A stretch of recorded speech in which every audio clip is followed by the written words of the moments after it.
Dear students வணக்கம். நிறைய students வந்து சார் நான் வந்து ஃப்ளைட் ஓட்டணும், பைலட் ஆகணும் அப்படின்னு ஆசைப்பட்றாங்க. சார் நீங்கள் ஏரோநாட்டிக்கல் இன்ஜினியரிங் எடுக்கலாம். ஏரோநாட்டிக்கல் இன்ஜினியரிங் சரி, இதில் பார்த்தீங்கன்னா நீங்கள் எந்த என்ட்ரன்ஸ் டெஸ்ட் எடுத்தால் ஒரு பிரபலமான ஒரு நிறுவனத்தில் கல்லூரியில் படிக்கலாம் அப்படின்னா ஜேடபிள்யூ மெயின், அது என்ஐடியில் போய் படிக்கலாம். அந்த அட்வான்ஸ்டு எழுதுனீங்கன்னா ஐஐடி ரொம்ப ஃபேமஸாக இருக்கக்கூடிய ஐஐடியில் போய் படிக்கலாம். அதுக்கப்புறம் ஏஎம்இ சிஇடி அப்படின்னு ஒரு எக்ஸாம்ஸ் இருக்குது, ஏரோ சிஇடி அப்படின்னு ஒரு எக்ஸாம் இருக்குது, அப்புறம் பிட்செட், இது மாதிரி நிறைய எக்ஸாம்ஸ் இருக்குது. சரி, இதில் ஏதாவது ஒன்று படித்து ஒரு பாப்புலரான ஒரு யூனிவர்சிட்டியில், ஆனால் ஜேடபிள்யூ மெயின் அட்வான்ஸில் எழுதினா தான் என்ஐடியில் போக முடியும், அட்வான்ஸ் எழுதினா தான் ஐஐடியில் போக முடியும். சரிங்களா, அதை மட்டும் ஞாபகம் வச்சுங்க. அடுத்து அதர் டாப் இன்ஸ்டியூட் அப்படின்னு எடுத்துக்கிட்டிங்கன்னா அது Indian institute of science. So அங்கே நீங்கள் போய் படிக்கலாம். So Indian institute of science அப்படிங்கிறது எங்கே இருக்குது அப்படின்னா பெங்களூரில் இருக்குது. ஸோ அதில் வந்து நீங்கள் ஏரோநாட்டிக்கல் எடுக்கலாம். லவ்லி ப்ரொஃபஷனல் யூனிவர்சிட்டி டெல்லியில் இருக்குது. ஸோ அதில் நீங்கள் படிக்கலாம்.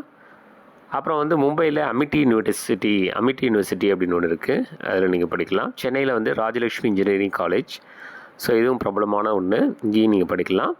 The students should have physics, chemistry, mathematics. சரிங்களா. அப்புறம் கெரியர் ஆப்பர்ச்சுனிட்டிஸ் அப்படின்னு பார்த்தீங்கன்னா இந்த ஏரோநாட்டிக்கல் இன்ஜினியரிங்கில் அதாவது ஏரோநாட்டிக்கல் இன்ஜினியர் அப்படின்னு ஒன்று இருக்குது. அதாவது என்னென்னா ஏரோநாட்டிக்கல் இன்ஜினியர், ஸோ அது வந்து மேனுஃபேக்சர், அப்புறம் டிசைனிங், அப்புறம் மெயின்டெனன்ஸ் ஏர்கிராஃப்ட்ஸ், ஸோ இதெல்லாம் இவங்களுடைய ஒர்க்காக இருக்கும். அப்புறம் டிசைன் இன்ஜினியர் அப்படின்னு ஒன்று இருக்குது. சரி, என்னென்ன கெரியர் ஆப்பர்ச்சுனிட்டிஸ் பாருங்கள். Design engineer, so developing idea and doing research, இதெல்லாம் டிசைன் இன்ஜினியரோட டியூட்டி. அப்புறம் ஏர்க்ராஃப்ட் மேனுஃபேக்சரிங் கம்பெனிஸ் இருக்குது, இதில் நீங்கள் போகலாம். அதில் வந்து போயிங், ஏர்பஸ், இதெல்லாம் ரொம்ப பிரபலமான ஒன்று. ஸோ இதில் வந்து உங்களுக்கு வேலைவாய்ப்புகள் கிடைக்கும். அப்புறம் ஏர்லைன்ஸ் பொறுத்த வரைக்கும் நிறைய ஏர்லைன்ஸ் இருக்குது. ஸோ முக்கியமாக டாப்பில் இருக்கிறது டெல்டா ஏர்லைன்ஸ், அப்புறம் சவுத் வெஸ்ட் ஏர்லைன்ஸ் யூஎஸ்ஏ வருது, அப்புறம் யுனைடெட் ஏர்லைன்ஸ். ஸோ இதெல்லாம் பார்த்தீங்கன்னா கோடிக்கணக்கில் உங்களுக்கு சேலரிஸ் கிடைக்கும்.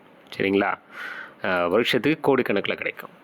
சிஸ்டம் இன்ஜினியரிங், ஸோ எப்படி ஹவு டு டிசைன், ஸோ அப்புறம் மேனேஜ் காம்ப்ளெக்ஸ் லைஃப் சைக்கிள்ஸ், இதெல்லாம் வந்து சிஸ்டம் இன்ஜினியரோட ஒர்க்கு. ஸோ இது ஏரோநாட்டிக்கல் இன்ஜினியரிங் எடுத்துகிட்டு நீங்கள் வந்து சிஸ்டம் இன்ஜினியராக ஒர்க் பண்ணலாம். ஸோ அப்புறம் test engineer, ensure airlines safety, so test இன்ஜினியராக நீங்கள் ஒர்க் பண்ணலாம். ஸோ அடுத்தது கன்சல்டன்ட், அப்புறம் flight engineer, mechanical engineer, production manager, அப்புறம் டெக்னீஷியன், டிஃபென்ஸில் போகலாம், maintenance engineer, material engineer, aircraft engineer. So இதெல்லாம் நீங்கள் ஆகலாம். இப்போ பைலட் ஆகணும் அப்படின்னு பார்த்தீங்கன்னா நீங்கள் ஃபஸ்ட்டு வந்து ஏர்ன் ப்ரைவேட் பைலட் சர்டிஃபிகேட், இதுதான் step 1. Private pilot certificate by எஃப்ஏஏயால் கொடுக்கப்படக்கூடிய ப்ரைவேட் பைலட் சர்டிஃபிகேட்டை வாங்கணும். எஃப்ஏஏ அப்படிங்கிறது ஃபெடரல் அவியேஷன் அட்மினிஸ்ட்ரேஷன், அது வந்து single engine aeroplane. So first இதை ஓட்டணும். ஸோ அடுத்து ஸ்டெப் 2 வந்து earn instrument rating in all kind of வெதரில் இன்ஸ்ட்ருமெண்ட் ரேட்டிங் அப்படிங்கிற அந்த ஒரு சர்டிஃபிகேட்டை வாங்கணும். ஸோ அடுத்தது பார்த்தீங்கன்னா you have to earn commercial pilot certificate அப்படின்னு ஒன்று இருக்குது. கமர்ஷியல் பைலட் சர்டிஃபிகேட் ஸ்டெப் 3, அதை நீங்கள் வாங்கணும். அதுக்கப்புறம் ஸ்டெப் 4 பார்த்தீங்கன்னா ஏர்ன் ஃப்ளைட் இன்ஸ்ட்ரக்டர் சர்டிஃபிகேட் அப்படிங்கிறத வாங்கணும். ஸ்டெப் 5ல் பார்த்தீங்கன்னா மல்டி இன்ஜின் ரேட்டிங் அப்படிங்கிறத வாங்கணும். ஸ்டெப் 6 பார்த்தீங்கன்னா ஏர்லைன் சர்டிஃபிகேட், சர்டிஃபிகேட் 1500 ஹவர்ஸ் நீங்கள் அந்த ஃப்ளைட் டைம் ஓட்டியிருக்கணும். அதுக்கப்புறம் இன்டர்வியூ வைப்பாங்க. அது வந்து டீம் வந்து பார்த்திங்கன்னா technical team and HR team, இவங்க இன்டர்வியூ எடுப்பாங்க. இதெல்லாம் செலக்ட் ஆகிட்டீங்க அப்படின்னா யூ ஆர் ரெடி டு ஃப்ளைட்டை இயக்குவதற்கு பைலட்டாக இருக்கலாம். உங்களுக்கு ஸ்டெப் பை ஸ்டெப்பாக அடுத்தது வந்து இன்டர்நேஷ்னல் ஏர்லைன்ஸ்லாம் உங்களுக்கு ஜாப்ஸ் கிடச்சிது அப்படின்னா, ஏகப்பட்ட இன்டர்நேஷ்னல் ஏர்லைன்ஸ் இருக்குது, அதிலலாம் உங்களுக்கு ஜாப் கிடச்சிது அப்படின்னா வருஷத்துக்கே பார்த்திங்கன்னா கோடிக்கணக்கில் உங்களுக்கு சேலரிஸ் வரத்துக்கு நிறைய வாய்ப்புகள் இருக்குது. சரிங்களா.